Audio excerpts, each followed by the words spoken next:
Doctor ortho, अब दर्द भी घुटने टेकेगा। प्रधानमंत्री नरेंद्र मोदी ने 47वें आसियान शिखर सम्मेलन को वर्चुअल माध्यम से संबोधित किया। उन्होंने कहा कि भारत और आसियान मिलकर दुनिया की लगभग 25% जनसंख्या का प्रतिनिधित्व करते हैं। प्रधानमंत्री ने दोनों पक्षों के ऐतिहासिक, सांस्कृतिक और साझा मूल्यों पर आधारित रिश्ते को स्थिरता, शांति और समृद्धि का मजबूत आधार बताया।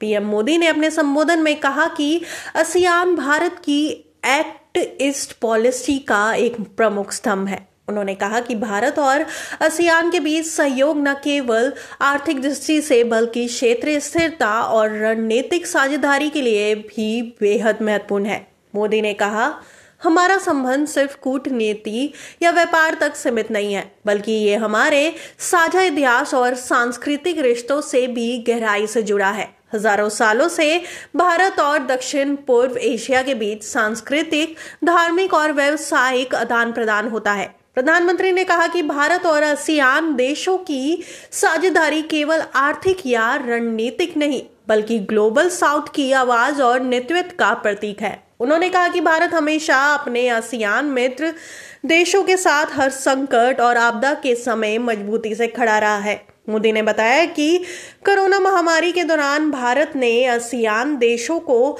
दवाएं, वैक्सीन और आवश्यक सहायता दी थी, जिससे ये साझेदारी और भी मजबूत हुई। उन्होंने कहा, हम मानवीय संवेदना और समाज विकास के सिद्धांत पर एकजुट है। भारत आसियान के साथ मिलकर वैश्विक शांति, स्थिरता और सतत विकास के लिए काम करने को प्रतिबद्ध है। पीएम ने कहा कि अनिश्चितताओं और वैश्विक संकटों के इस दौर में भी भारत आसियान की कॉम्प्रिहेंसिव स्ट्रैटेजिक पार्टनरशिप लगातार प्रगति कर रही है। उन्होंने कहा, हमारी ये मजबूत साझेदारी वैश्विक स्थिरता और विकास का सशक्त आधार बनकर उभर रही है। इस वर्ष आसियान सम्मेलन की थीम इंक्लूसिविटी एंड सस्टेनेबिलिटी है। प्रधानमंत्री ने कहा कि यह थीम भारत की प्राथमिकताओं के अनुरूप है। उन्होंने कहा कि चाहे बात डिजिटल इंक्लूजन की हो या फूड सिक्योरिटी की या फिर रिजिलिएंट सप्लाई चेन की,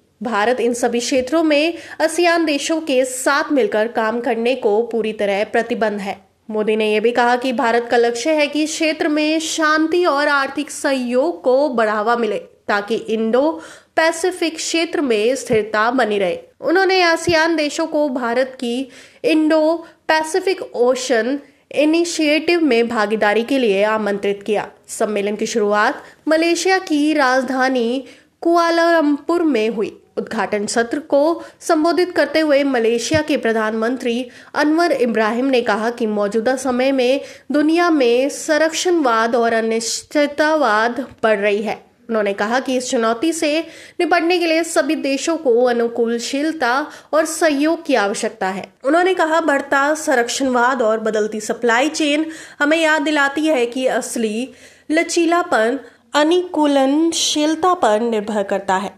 अनवर इब्राहिम ने कहा कि दुनिया इस समय न केवल आर्थिक अस्थिरता बल्कि अपने विश्वास की कमी का भी सामना कर रही है। इस समय सहयोग और संवाद की भावना को बनाए रखना जरूरी है। उन्होंने कहा, विपरीत परिस्थितियां हमारी अर्थव्यवस्था के साथ साथ हमारे आपसी विश्वास की भी परीक्षा लेती है, लेकिन अगर हम साथ मिलकर काम करें तो किसी भी संकट में उबर सकते हैं। भारत ने पिछले कुछ वर्षों में आसियान देशों के साथ अपने संबंधों को रणनीतिक रूप से मजबूत किया है। व्यापार, रक्षा, शिक्षा, डिजिटल टेक्नोलॉजी, स्वास्थ्य और ऊर्जा जैसे क्षेत्रों में भारत और आसियान के बीच कई साझेदारी परियोजनाएं चल रही है। पीएम मोदी ने कहा कि भारत आसियान सेंट्रलिटी का समर्थन करता है और ये मानता है कि दक्षिण पूर्व एशिया वैश्विक आपूर्ति श्रृंखला का केंद्र बन सकता है। उन्होंने कहा, हमारा उद्देश्य किसी के खिलाफ नहीं बल्कि सभी के साथ है। हम ये मानते हैं कि मुक्त, खुला और समावेशी इंडो पैसिफिक ही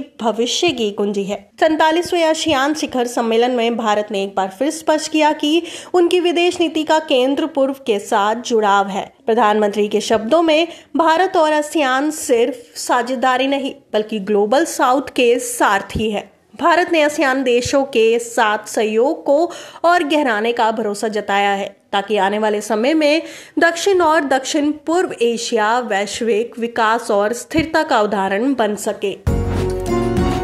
डॉक्टर ऑर्थो, अब दर्द भी घुटने टेकेगा।